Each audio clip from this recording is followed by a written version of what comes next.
एक बार नारद जी नारायण नारायण करते हुए श्री कृष्ण भगवान जी के पास पहुंचे। उन्होंने सबसे पहले तो भगवान जी से प्रणाम किया और फिर उन्हें बोला कि एक चिंता मुझे अंदर ही अंदर खाए जा रही है।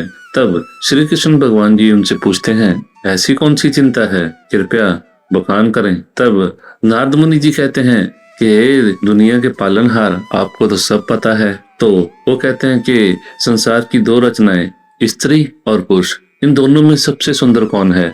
मेरी चिंता का विषय ये है, कृपया मुझे बताएं कि इन दोनों में से सुंदर कौन है। ये नारद मुनि की बात सुनकर श्री कृष्ण जी मुस्कुराने लगे। तो श्री कृष्ण जी उससे कहते हैं कि मैं आपको एक कथा सुनाऊंगा, अगर आप इस कथा को संपूर्ण सुन लेते हैं तो आपकी जो समस्या है उसका निवारण हो जाएगा। तब नारद जी कहते हैं, ठीक है प्रभु, मैं इस कथा को ध्यान से और संपूर्ण सुनूंगा। फिर श्री कृष्ण जी नारद से कहते हैं कि कोई भी अगर इस कथा को संपूर्ण और सच्चे मन से सुनता है तो मैं उसके 10 गुना माफ कर दूंगा। फिर श्री कृष्ण जी इस कथा को सुनाना आरंभ करते हैं।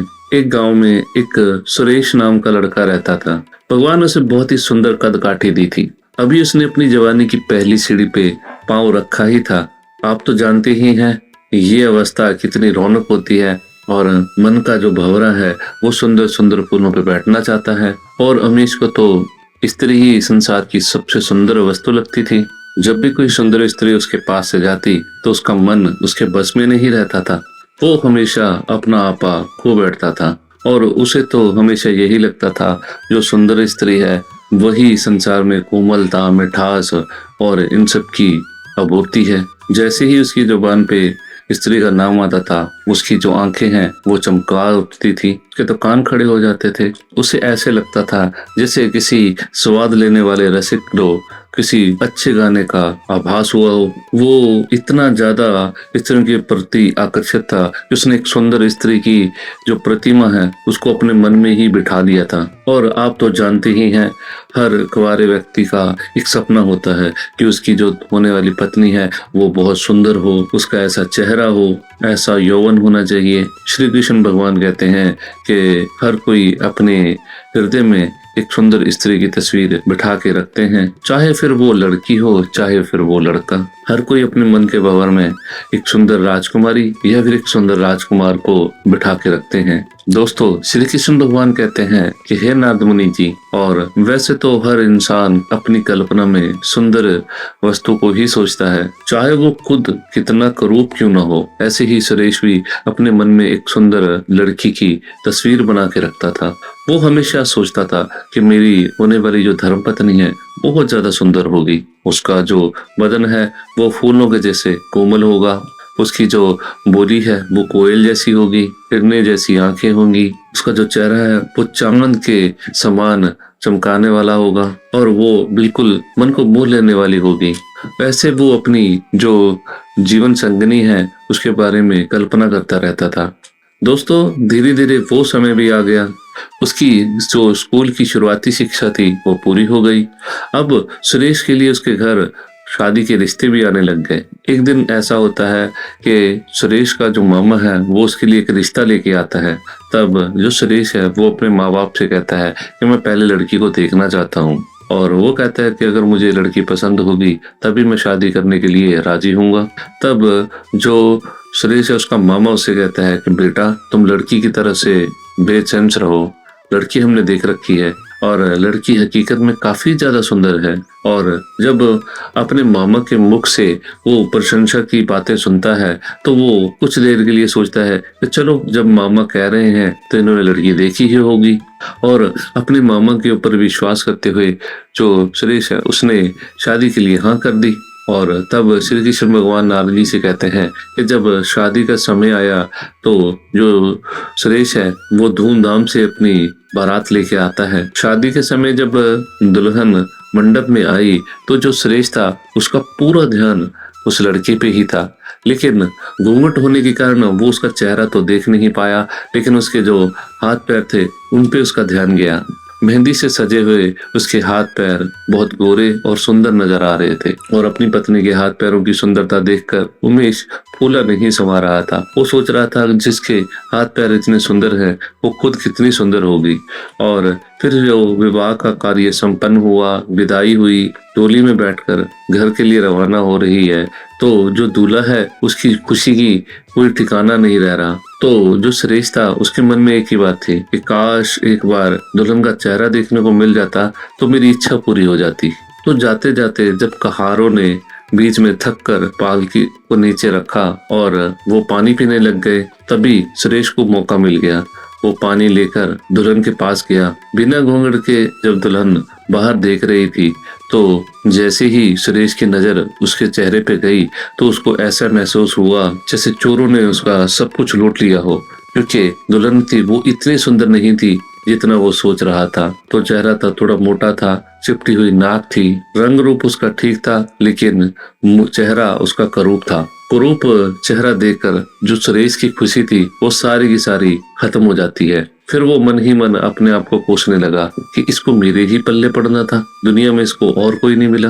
तब श्री कृष्ण जी कहते हैं कि नारद जी, तब सुरेश को अपने मामा पे बहुत ज्यादा गुस्सा आ रहा था, जिन्होंने उस लड़की की तारीफ करके सुरेश को शादी के लिए तैयार किया था। सुरेश सोच रहा था कि अगर मामा यहाँ होता तो मैं उससे अपनी लड़ाई कर लेता। फिर वो सोचता है अब तो विवाह हो चुका है, अब क्या हो सकता है। और इस तरह सुरेश की सभी अरमानों पे पानी फिर चुका था। वो सोच रहा था मैं इस करूप के साथ अब कैसे रहूंगा, पूरा जीवन कैसे व्यतीत करूंगा। मुझे तो इसको देखने से ही घृणा आ रही है। ऐसी भयानक चेहरे वाली स्त्रियां भी दुनिया में मौजूद हैं, मुझे तो आज पता चला। हे भगवान। और वो कहता है हे भगवान, क्या तुम्हें मुझ पे ही ये संकट गिराना था। फिर सुरेश कहता है कि दुनिया में कितनी सुंदर सुंदर स्त्रियां हैं, आपने मेरे लिए यही स्त्री ढूंढी थी, यही सोच रखी थी। फिर वो भगवान को भी कोस रहा है। अब सुरेश को लग रहा था कि उसने शादी नहीं की, बल्कि वो तो नरक में घुस चुका है।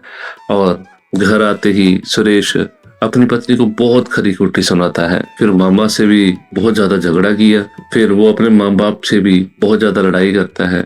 और जब उससे भी बात नहीं बनती तो वो घर छोड़ के जाने की जिद करता है। और फिर उसको अपनी पत्नी पे बार बार गुस्सा आ रहा था और साथ में ये भी सोच रहा था कि इसका क्या दोष। फिर वो सोचता कि इस बेचारी का क्या दोष, इसने तो जबरदस्ती मुझसे शादी नहीं की। और उसका ये दया भाव भी उसके मन में जो घृणा आ चुकी थी उसको हटा नहीं पा रहा था।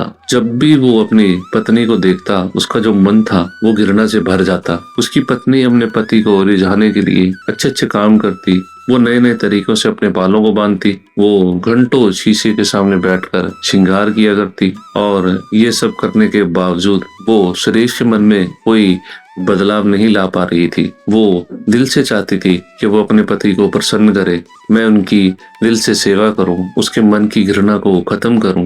वो अपने पति को प्रसन्न करने के लिए मौके की तलाश में रहती थी। और पति के मन में इतनी ज्यादा घृणा थी कि वो हमेशा अपनी पत्नी से आंख बचाकर दूर से गुजरता था। और अगर गलती से वो आमने सामने आ भी जाते थे, सुरेश के मुंह से इतनी खरी खोटी सुनने को मिलती कि वो दुखी होकर चली जाती थी। दोस्तों, श्री कृष्ण जी कहते हैं कि एक लड़की अपने सभी सखी संबंधियों को छोड़कर लड़के के घर आती है, और अगर वो भी अपनी पत्नी को भाव ना दे तो उसका मन कैसे लगेगा और वो कैसे अपना जीवन अकेले में काटेगी।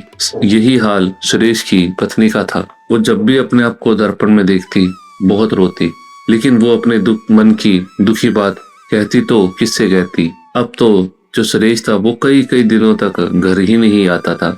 अब जो सुरेश था जब भी वो दूसरी स्त्रियों को देखता तो उसका मन अंदर ही अंदर रोने लग जाता। जो सुरेश था वो ये भूल जाना चाहता था कि उसका विवाह हो चुका था।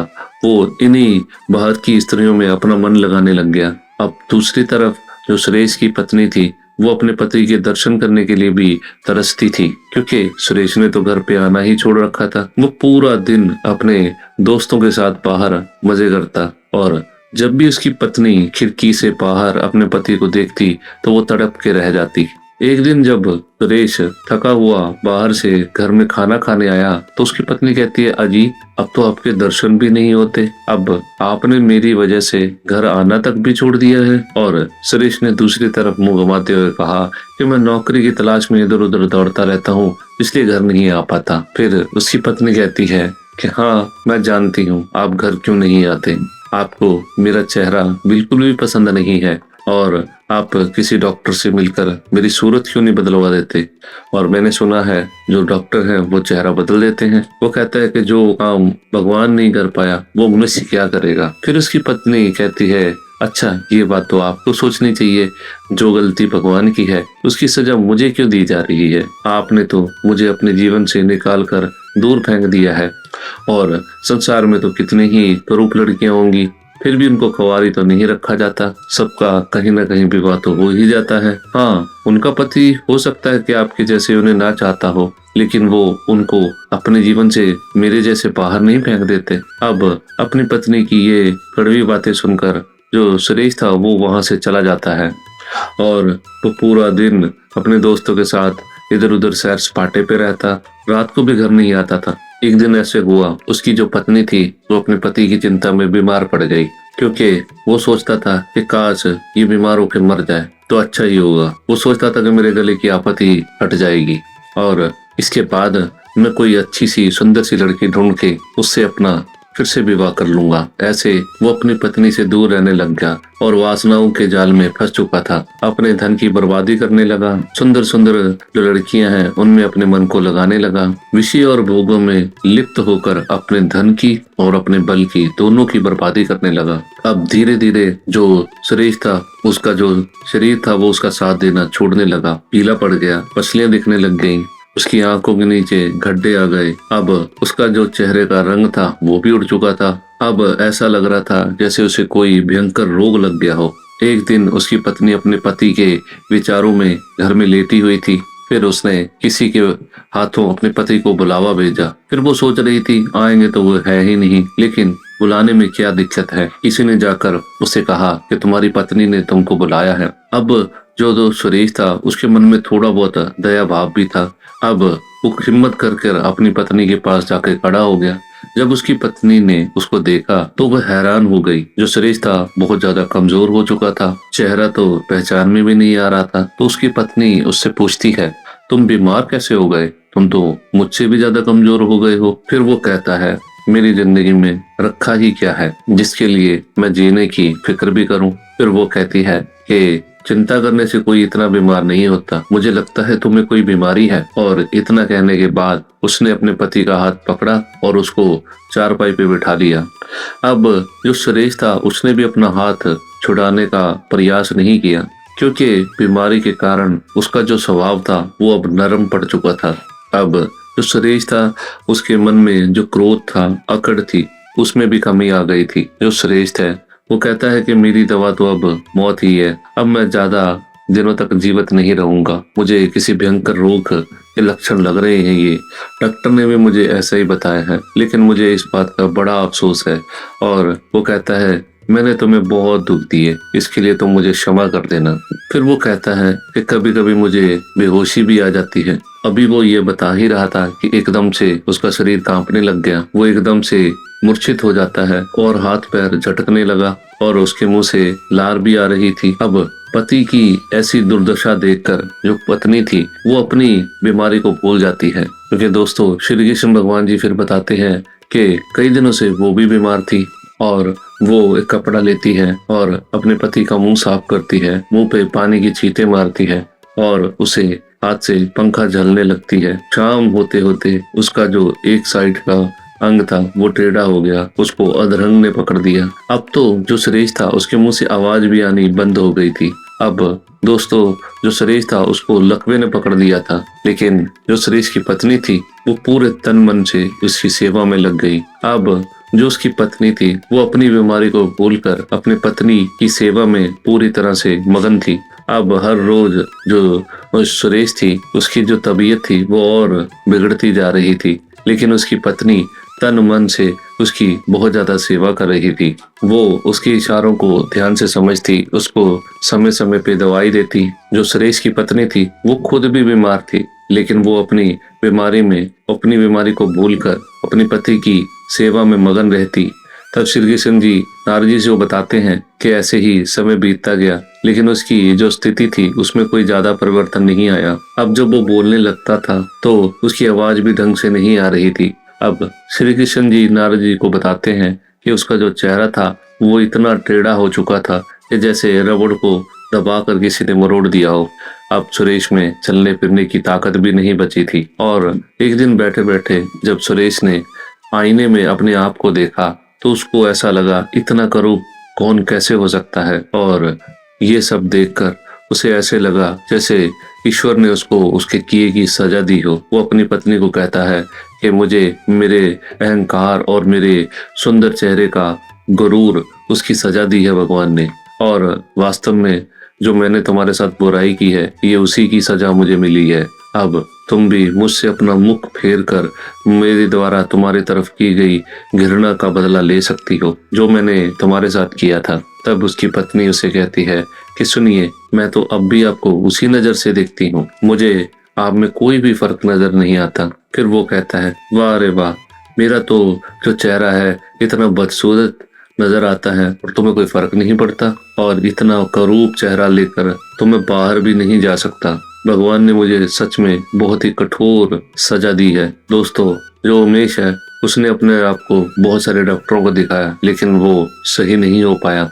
अब वो बहुत ही भयानक नजर आता था, सब उसे देखकर डर जाते थे। अब काफी समय बीतने के बाद वो चलने फिरने तो लग गया, लेकिन उसका चेहरा ठीक नहीं हुआ था। सुरेश की पत्नी थी, उसने माँ के आगे मन्नत मांगी थी कि अगर मेरा पति चलने फिरने लग गया तो मैं की पूजा करूंगी। और आज उसी पूजा का उत्सव था, तो मोहल्ले की जितने भी स्त्रियां थी सब सज धर के उसके घर आई थी, और सुरेश के घर पे गाना बजाना भी हो रहा था। तो जो मोहल्ले की स्त्रियां थी उसने उसकी पत्नी से कहा कि अब तो तुम्हें तुम्हारे पति का चेहरा बिल्कुल भी अच्छा नहीं लगता होगा ना। तो जो सुरेश की पत्नी थी वो कहती है, नहीं बहन, मुझे उसका चेहरा तो अच्छा नहीं लगता, लेकिन उसके बदले में अब मुझे उसकी आत्मा मिल गई है, और जो रूप से कहीं ज्यादा बढ़ के है। अब दूसरे कमरे में बैठा हुआ सुरेश अपनी पत्नी और स्त्रियों की बातों को बड़े ध्यान से सुन रहा था और अपने दोस्तों के साथ बैठा था। तो तभी उसके दोस्त उससे कहते हैं कि अरे, आज तो तुम्हारे घर में सारे गांव की सबसे सुंदर सुंदर स्त्रियां आई हैं, तो तुम्हें सबसे सुंदर कौन लग रही है। तो तब सुरेश ने अपनी पत्नी की तरफ इशारा करते हुए कहा, मुझे तो सबसे सुंदर वही लग रही है जो थाली में फूल रख रही है। अब उसके दोस्तों ने उसका उपहास उड़ाते हुए कहा कि अरे, मुझे लगता है बीमारी के कारण तुम्हारी नजर भी कमजोर हो गई है, हमें तो सबसे बदसूरत वही मालूम लग रही है। और फिर जो सुरेश है वो अपने दोस्तों से कहता है, अरे भाई, तुम्हें वो इसलिए करूप नजर आ रही है क्योंकि तुम उसका शरीर देख रहे हो और मैं उसकी आत्मा। और तब श्री कृष्ण जी नारद जी से कहते हैं, हे नारद मुनि जी, प्यार दिल से होता है ना चेहरे और सुंदरता से, और प्यार उसे कहते हैं जो बुरे से बुरे वक्त में आपका साथ दे, जैसे सुरेश की पत्नी ने उसका बुरे वक्त में उसका साथ दिए। और भगवान ने हमें जैसा भी बनाया है उसका प्रयोग जन कल्याण के लिए होना चाहिए। जो भी गुण आपको मिला है भगवान से उसको दिखाकर दूसरे को नीचा नहीं दिखाना चाहिए। हमें किसी की भी निंदा और उसका अपमान नहीं करना होगा। ये तो आप भी जानते हैं, कहीं ना कहीं कभी न कभी उसको भी नीचा दिखना पड़ सकता है। दोस्तों, फिर श्री कृष्ण भगवान जी नारद जी से कहते हैं, अब तो आप समझ चुके होंगे सबसे सुंदर दुनिया में अब क्या है। तो नारद जी कहते हैं, जी भगवान, अब मैं समझ चुका हूँ, रूह के प्यार से ज्यादा सुंदर इस दुनिया में कुछ भी नहीं है। और मैं उम्मीद करता हूँ कि आपको ये कथा जरूर पसंद आई होगी। और दोस्तों, अगर आपको ये वीडियो पसंद आई हो तो कृपया आप चैनल को सब्सक्राइब जरूर करें और वीडियो को लाइक करें, और कमेंट सेक्शन में सच्चे मन से जय श्री कृष्ण जी, जय श्री राम जी जरूर लिखें। और हर हर महादेव आप पे अपनी कृपा बना के रखें, और हम मिलते हैं आपसे नई वीडियो में।